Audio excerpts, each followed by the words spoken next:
نہیں، یہ جو خط کا معاملہ دیکھیں نا، خط آیا سوشل میڈیا پہ آیا، اٹارنی جنرل صاحب، میرے لیے حیران کن تھا، اٹارنی جنرل آ کے خود اسٹیٹمنٹ دے رہے ہیں. پھر لا منسٹر صاحب آئے، آدم ندیر تارڑ صاحب آئے، ان کے ساتھ عطا تارڑ صاحب تھے، دونوں نے بیٹھ کے اس پر بات کی.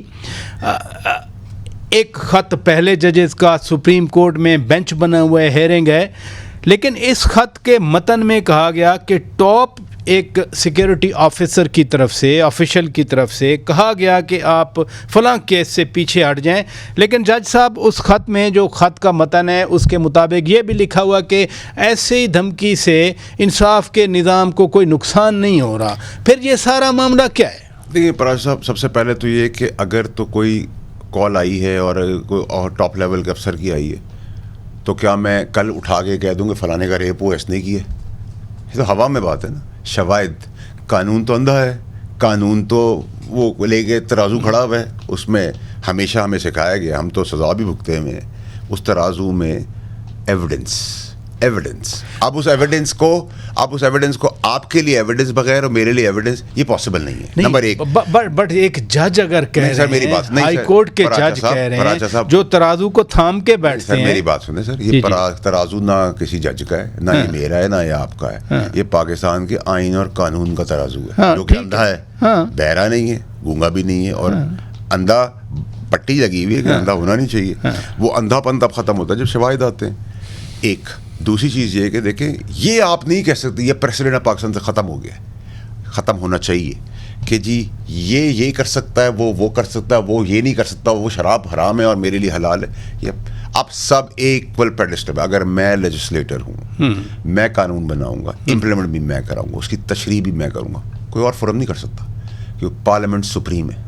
پارلیمنٹ کا کام ہے وہ آئین اور قانون کو بنانا اور پابند کرنا. نمبر 1. نمبر 2 یہ کہ آپ 6 کو 9 کو 6 کرنا بند کر دیں. آپ نے بھٹو صاحب کو پھانسی دی، کس کو کیا سزا دی؟ علامتی سزا کیا ہوئی؟ 14 سال آپ نے زرداری صاحب کو جیل میں رکھا، ٹھیک ہے، ان کو ٹارچر کیا، کوئی ثبوت نہیں ہے.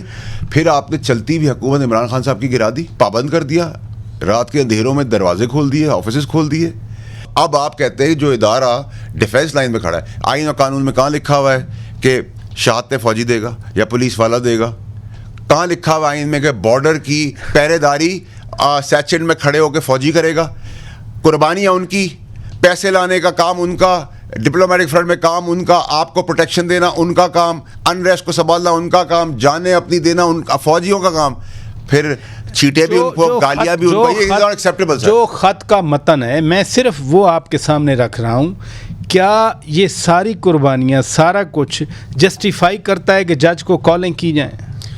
سر دیکھیں، میں تو اس چیز کو ایکسیپٹ ہی نہیں کرتا. نمبر 1. نمبر 2 یہ کہ ہوا میں کوئی چیز نہیں ہے. میں ابھی آپ کو کہوں گا مجھے ایک جج صاحب کا فون آ گیا، انہوں نے کہا ہے کہ گولی چلا دو، اس کی کیا ویلیو ہے؟ It's like tissue paper, it has no value, it has no relevance. ثبوت مانگتے ہیں ہم سے بھی مانگا جاتا ہے نا. دیکھیں پراج صاحب، نہ پگڑیاں اب اچھلنے دیں گے، اب اچھال لے گا کوئی بھی، چاہے وہ میڈیا ہاؤسز ہوں یا وہ کوئی عدالتی نظام کا ہو یا کوئی دیگر ہو. ہم پگڑیوں کے فٹ بال بنا دیں گے. اچھا، یہ دیکھیں نا، ہیئر کمز 7 سال کی بچی کا سر کل ریپ ہوا ہے، کل پرسوں کراچی کے اندر. میں نے تو نہیں دیکھا کہ عدالتیں کھل گئی آدھی رات کو، ضمیر جاگ گئے ہیں اور فیصلہ سنا دیا گیا اور کامنٹری لائیو چل رہی ہو اور ٹیلی ویژن پہ لگا ہوا ہو کہ جی 7 سال کی بچی کا ریپ ہوا ہے، یہ ہم نے فیصلہ کیا ہے، 2 گھنٹے دیتے ہیں DIG SSP IG کو کہ بندہ واپس